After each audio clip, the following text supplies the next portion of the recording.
እያጣን ስንት በረሃ ቆራርጠው ከአሳ አራት ተርፈው ከደላላና ከተለያዩ መከራዎች ተሻግረው በደረሱባት ሀገር የሚያጣላ የጋራ ጥቅም በሌለበት ነገር ላይቭ ቲክቶክ ላይ ላይቭ የሀገርህን ልጅ አርሲ ወሎ በመባባል በገጀራ ትቀለዋለህ።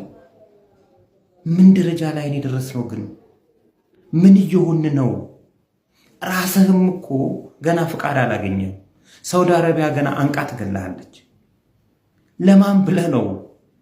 ይቅር የሀገርህን ልጅ እንዴት ሰው ላይ ገጀራ ለማንሳት ይህን ያህል ጭካኔ ይኖረናል? ገና እኮ እናንተም እኮ ገና ከፍየል ጠባቂነት አልወጣችሁም። ገና ደግሞ ሰው ሀገር ላይ መሆኑ ነው እንትን የሚለው ምንም ርህራሄ የሌላት በአልኮል መጠጥ፣ በእጽ ዝውውር፣ በጫት ምንም ርህራሄ የሌላት ከዚህ በፊት 27 ኢትዮጵያውያንን አንቃ የገደለች ሀገር ላይ ገና አንተንም ታንቃለች እኮ። በዚህ ደረጃ ልንጨካከን የቻልንበት ሁኔታ አልገባኝም። ሀገራችን ላይ መስራት አልቻልንም በተለያዩ ምክንያቶች ብለን ተሰደድን። ከተሰደድን በኋላ ደግሞ እኔ መጨረሻችን ምን ይሁን ግን?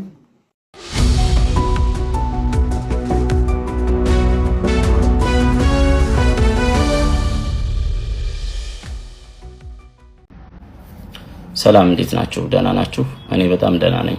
ዛሬ የመጣሁት ሳውዲ ላይ ኢትዮጵያውያን እርስ በርስ የተገዳደሉበትን ቪዲዮ አይቼ ነው።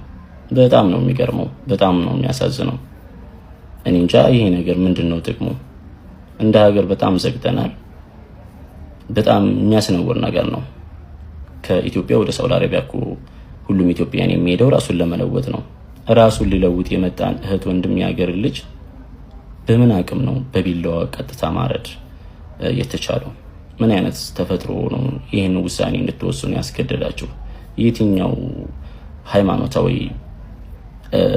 አዋጅ ነው ይህን ውሳኔ እንድትወስኑ ጉልበት የሆናችሁ? ምንስ ጥቅም ልታገኙበት?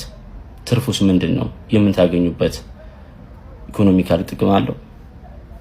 ህሊናችሁ ሳይወቅሳችሁም ግን የራሳችሁን ወንድም እንደዛ ቀጥታ ስታርዱ፣ አንዳንዴ እኮ ማለት ነው የምናጠቃው ሰው ማን እንደሆነ መለየት መቻል አለብን።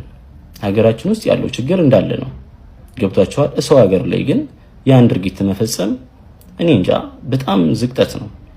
ኋላ ቀርነታችን እንዳለ ነው። አዎ ልክ ነኝ።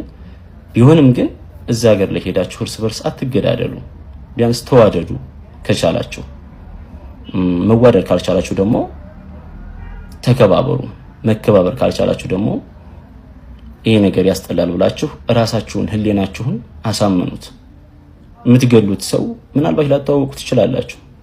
ያ ልጅ እናቱን፣ እህቱን፣ ወንድሙን ወይም ያች ልጅ እህቱን፣ እናቱን፣ ቤተሰቡን ልትረዳ የሄደች ወይም ሊረዳ የሄደ ነው። መቼም ራሳቸውን ለመለወጥ ነው እዚህ ሀገር የሚገደው እንጂ ለመገዳደል ብሎ ሳውዲ አረቢያ ድረስ የሚሄድ የለም። ስለዚህ እንደዚህ አይነት ነገር ቢቀርባችሁ በጣም የተሻለ ነው። እባካችሁ ድንበር አካባቢ ያላችሁ ኢትዮጵያኖች እስኪ ይህንን ነገር በደንብ አስቡበት።